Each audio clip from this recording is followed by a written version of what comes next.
Halo Bapak Ibu dan Saudara yang terkasih di dalam Tuhan, berjumpa lagi dengan sapaan seorang sahabat.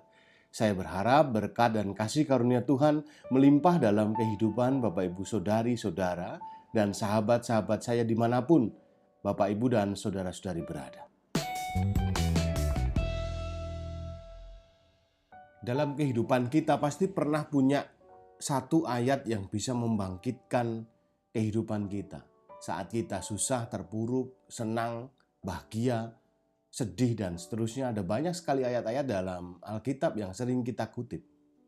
Dan salah satu ayat yang kadangkala membuat saya atau ibu bapak, saudari-saudara, atau sahabat-sahabat saya semua itu ada di Filipi 4 ayat 13. Ingat, segala perkara dapat kutanggung di dalam Dia yang memberi kekuatan kepadaku. Ayat ini sering sekali saya lihat sebagai sebuah caption, sebagai sebuah penyemangat hidup dan seterusnya. Dalam sejarahnya, ibu bapak dan saudari-saudara, ayat ini bagian dari surat Rasul Paulus kepada jemaat di Filipi, yang saat itu Paulus sedang di dalam penjara. Dia ingin mengungkapkan rasa terima kasihnya kepada jemaat di Filipi, karena jemaat di Filipi mengirimkan Epafroditus untuk melayani dan memberikan dukungan kepada Paulus di dalam penjara. Tetapi mari kita lihat kembali, mari kita cerna kembali apa yang sebenarnya dimaksudkan oleh Paulus dalam ayat ini. Di dalam perjumpaan kita walaupun secara virtual daring online ini, saya ingin mengajak Bapak Ibu untuk merenungkan ayat ini secara khusus dengan dua perspektif. Yang pertama, pernyataan ini wujud dari sebuah penerimaan atas apa yang Tuhan izinkan, atas apa yang Tuhan berikan dalam kehidupan Paulus. Dalam versi bahasa Inggris dari New King James Version dituliskan, I can do all things through Christ who strengthens me. Ya itulah, nanti dibaca sendiri. Lalu banyak orang menginterpretasikan atau menggambarkan ayat ini sebagai sebuah dasar bahwa kita bisa melakukan apapun yang kita inginkan atau yang kita kehendaki. Tetapi dalam pemahaman saya bukan itu yang dimaksudkan Paulus. Ungkapan dalam versi bahasa Inggris, Alkitab terjemahan bahasa Inggris, New King James Version tadi, I can do all things. Berarti melakukan segala hal yang Tuhan izinkan ada hadir dalam kehidupan Paulus. Karena Paulus tidak meminta kepada Tuhan pada waktu itu saat dia di penjara untuk dianugerahi kekuatan layaknya Samson atau Superman untuk bisa melawan para penjaga, lalu dia keluar memberitakan Injil. Mboten, tidak. Namun ia memiliki cara pandang yang lain, bahwa apapun yang Tuhan izinkan ada dalamnya akan mampu dihadapi oleh Paulus. Itu yang pertama. Yang kedua, surat Paulus kepada jemaat di Filipi ini merupakan sebuah pernyataan iman yang jelas, bahwa yang memberikan kekuatan adalah Kristus sendiri. Jadi Paulus dimampukan untuk menerima kondisi, untuk menerima tantangan kehidupannya, ia harus dihadapi karena Tuhan memberikan kuasanya kepada Paulus. Dia mampu menghadapi tantangan, kesusahan ataupun apa yang ada di dalam hidupnya. Itu karena kuasa Tuhan yang memang harus dihadapi. Dan lebih jelas lagi, di dalam Alkitab Bahasa Indonesia masa kini, LAI menuliskan ayat ini. Dengan kuasa yang diberikan Kristus kepada saya mempunyai kekuatan untuk menghadapi segala rupa keadaan. Catatannya, dengan kuasa yang diberikan Kristus kepada saya bisa menghadapi segala rupa keadaan. Dari sudut pandang Paulus, kalau mau dicek secara tafsiran ilmunya, dia sedang dalam penjara, dia sakit, tidak bisa ngapa-ngapain, itu adalah sebuah tantangan kehidupan yang berat. Saya tidak menyebut di sini permasalahan, tetapi tantangan kehidupan. Sebagai sebuah tantangan kehidupan sangat berat. Paulus yang dahulu ternama dan berkelimpahan justru mengalami banyak tantangan ketika ia mengikut Tuhan. Bahkan di dalam bacaan ini dia sakit dan dipenjara. Namun kunci kekuatannya untuk menghadapi semua itu seperti bacaan yang saya sebutkan di atas tadi, hanya karena Tuhan sendiri. Paulus mampu menghadapi situasi, tantangan kehidupan yang berat. Kondisi dan tantangan yang kita hadapi saat ini memang berbeda dengan apa yang dialami oleh Paulus. Tantangan kehidupan kita berbeda. Namun demikian kita dapat merenungkan dan belajar dari cara Paulus memandang dan menyikapi tantangan hidupnya ini. Pertama, bagaimana kita berproses bersama untuk menerima pengalaman dan tantangan yang Tuhan izinkan untuk terjadi dalam kehidupan kita. Yang paling membuat kita sulit hari ini adalah COVID-19. Penerimaan yang dimaksudkan dalam renungan ini bukan dalam arti kita pasrah atau menyerah, tetapi sikap mau dengan rendah hati mengakui dan menyadari bahwa kehidupan saat ini ya harus dihadapi.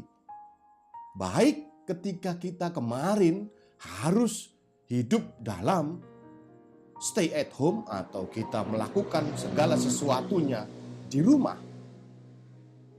Atau saat ini kita berbicara tentang new normal yang sedang didengungkan oleh pemerintah. Itu bukan berarti kita bebas melakukan apa saja. Kita bebas berkehendak apa saja di luar sana.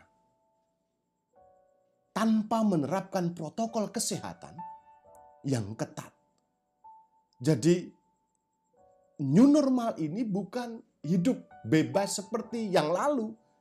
Leleh luweh gitu. Tetapi kita diajak untuk menerima kenyataan bahwa virus itu ada dan belum selesai pandeminya sampai hari ini. Jadi kita harus menerima dengan melakukan, menerapkan kebiasaan-kebiasaan yang baru di dalam kehidupan kita. Berdasarkan kepentingan kesehatan bersama-sama. Contohnya dulu, kalau kita habis dari gereja, masih bertemu orang banyak, cipika-cipiki, salaman dan seterusnya. Atau habis ngupil kita makan tahu kalau sudah di rumah. Tidak pernah cuci tangan, ya itu harus dirubah. Untuk apa? Untuk kepentingan kesehatan bersama. Apakah proses penerimaan ini mudah? Saya kira tidak. Sulit. Kita untuk berusaha melihat kondisi ini karena kadang-kadang perspektifnya itu dengan kata seharusnya atau bahasa kita kudune. Seharusnya gereja itu dibuka seperti orang lain, tempat ibadah lain. Seharusnya nggak usah takutlah sama COVID. Seharusnya kita nggak usah ini itu, yang penting beribadah. Dan seharusnya yang lain, kudune yang lain. Itu tidak menyelesaikan persoalan di tengah-tengah pandemi yang saat ini kita hadapi bersama. Gereja tidak sedang balapan untuk dibuka. Gereja juga tidak sedang buru-buru membuka peribadahan, bukan karena gereja tidak mampu menyiapkan, mampu. Tetapi yang perlu kita berhati-hati adalah menerima penerimaan bahwa hidup sekarang ini berdampingan dengan COVID-19. Dan pemahaman tentang kesehatan dan keselamatan bersama itu lebih utama. Itulah cara untuk bertahan di tengah tantangan. Dan mari kita berproses bersama, Ibu Bapak, Saudari-saudara, untuk menerima bahwa tantangan-tantangan baru yang Tuhan izinkan saat ini untuk kita hadapi, kita harus menerima dan melakukan cara hidup baru, pola-pola hidup yang baru di tengah-tengah pandemi yang belum berakhir ini. Dan hal yang kedua yang menjadi formula kita kuat menghadapi hidup ini adalah 5K. Kasih, konsisten, konsekuen, kompak, dan kompromi. Kasih, konsisten, konsekuen, kompak, dan kompromi. 5 hal ini menjadi dasar kita untuk bisa menghadapi situasi pandemi virus ini, sekaligus kita menata diri memasuki new normal. Saat kita bersama-sama dengan anggota keluarga, saat kita bersama-sama dalam persekutuan, atau kita berinteraksi dengan dunia luar. 5 hal ini menjadi penting. Kalau tidak, ya akan semakin lama pandemi ini bukan semakin menurun, tetapi semakin membesar. Dari ke-5K ini, saya ingin menambahi menjadi 6K, yaitu Kristus. Kristus yang menjadi dasar kita menghadapi tantangan kehidupan yang berat ini. Kristus yang menjadi juru selamat kita lah yang akan menuntun kita ke dalam kebaikan.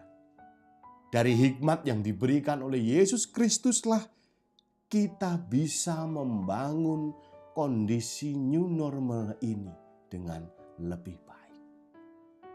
Andalkan Tuhan, andalkan Kristus agar di masa-masa new normal ini kita tetap bisa dengan rendah hati menerima setiap kondisi yang Tuhan izinkan kepada kita. Berat, susah, iya, tetapi bersama Kristus kita dimampukan untuk menghadapinya. Segala perkara dapat kutanggung di dalam Dia yang memberi kekuatan kepadaku. Semoga damai, sejahtera, dan kasih Allah Bapa kita, Tuhan Yesus Kristus, dan persekutuan Roh Kudus menyertai hidup ibu, bapak, saudari-saudara, dan sahabat-sahabat saya dimanapun Anda berada. Amin.